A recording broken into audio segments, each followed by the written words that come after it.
3, 2, 1, 0. Ignition. Liftoff. SpaceX has become synonymous with U.S. space supremacy. SpaceX is irreplaceable as a national asset. Right now, SpaceX is just completely dominant, but it's dominant because it's the best. For years, the U.S. government and SpaceX have had a mutually beneficial relationship. The government is an extraordinary customer from us, both the Department of Defense as well as NASA. The news these days is we have $22 billion worth of government contracts. We earned that. Booster ignition and the final liftoff of Discovery.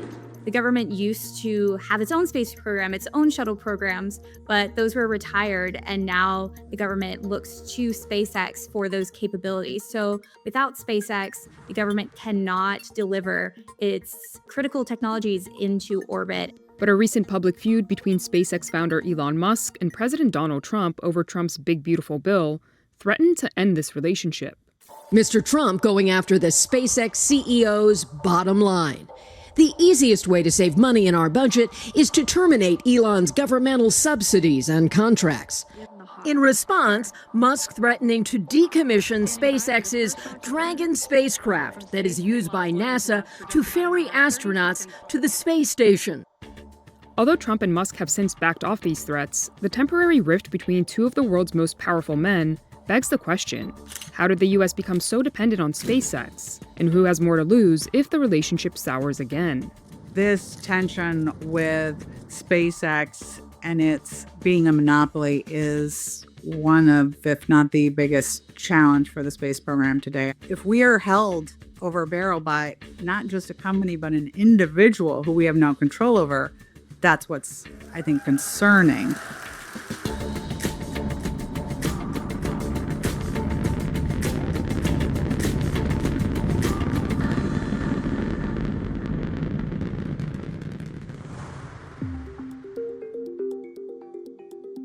Elon Musk founded SpaceX in 2002. Using money that he made from the sale of PayPal, Musk and his new company developed their first rocket, the Falcon 1, to challenge existing launch providers.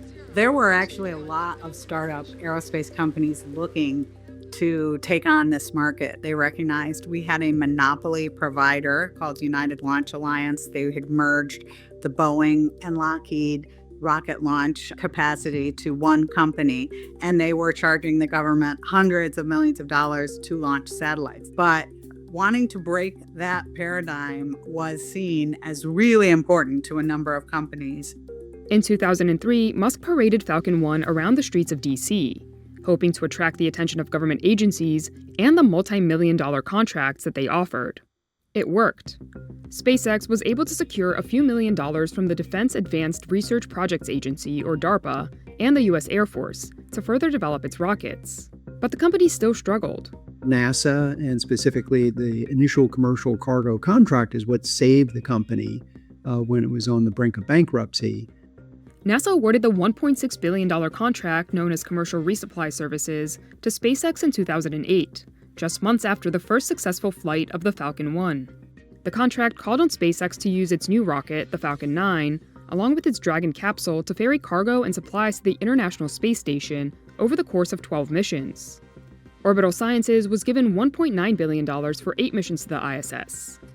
Lori Garver is a former deputy administrator at NASA and was instrumental in establishing NASA's commercial space program, which has become the norm. In 2009, 2010, we started pitching a program to Congress to allow the private sector to bid on launching astronauts to space as well. We were spending $4-5 billion a year on the space shuttle program and not able to do what it was set out to do, which was make space travel routine and lower the cost. And the best ways to do that in this country, in a capitalist society, tend to be private sector driving innovation. So that program eventually caught on.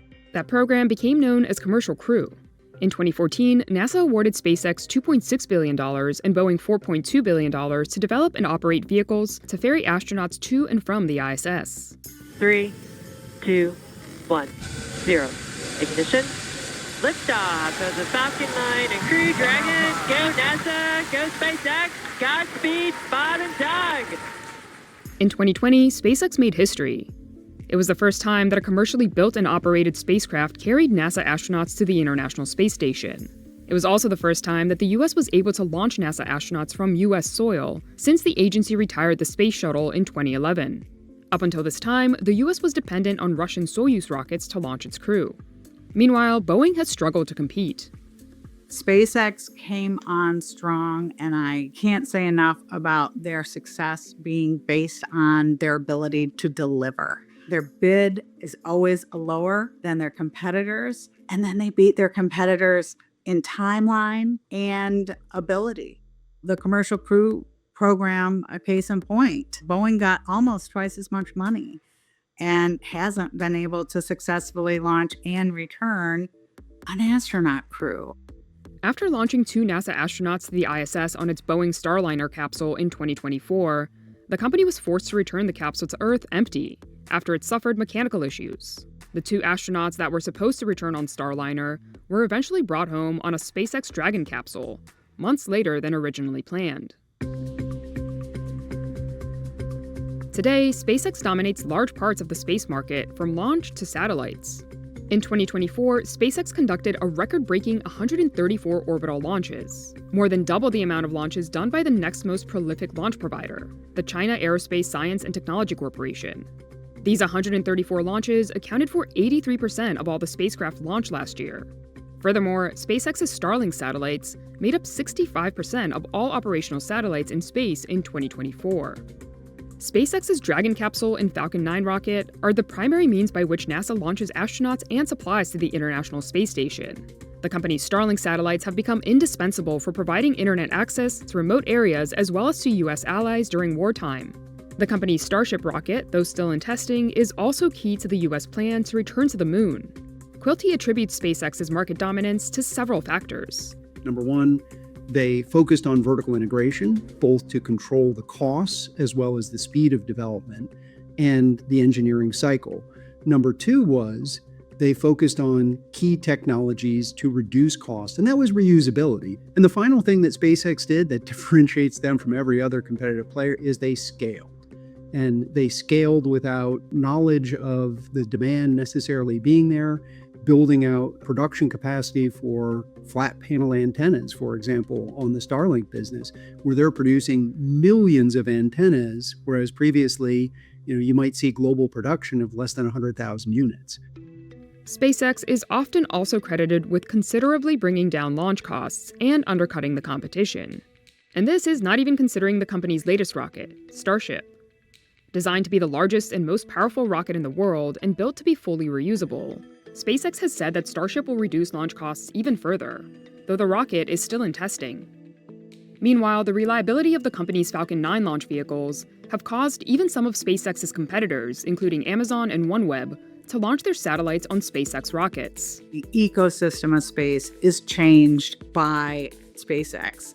The lower cost of access to space is doing what we had dreamed of. It is built up a whole community of companies around the world that now have access to space. Its launch and satellite business has paid off big time for the company. In June, Musk said that SpaceX would bring in $15.5 billion of revenue in 2025 and is on track to exceed NASA's entire budget next year. But lately, SpaceX has also been nudging into a different market, defense. The DoD is actually a much newer customer for SpaceX, primarily on the Starlink service. In 2022, SpaceX took in less than $200 million in revenue from the Department of Defense. That's increased significantly. That ballooned recently to about $3 billion projected in 2025, comprised of a large NRO contract worth $1.8 billion and the company's extensive Starlink and Starshield services used in support of the DoD and specifically Ukraine.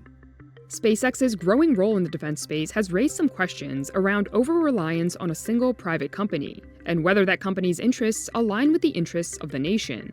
A perfect example of this is in Ukraine, where Ukraine relied on Starlink for its services, but Elon Musk refused to provide Starlink services for a Ukrainian military operation because he did not want to start World War III, and he believed that Starlink services would be complicit in that case, so Ukraine could not complete this operation. As a result, the US government commissioned Starshield. The $1.8 billion contract requires SpaceX to build a network of spy satellites that offer additional security and encryption for military use, and notably are owned and controlled by the US government. Experts say that SpaceX's market dominance has put the US in a tough spot. The space industry is sort of in the 1913 moment where Ford has figured out how to run a production line and all their competitors are building cars by hand.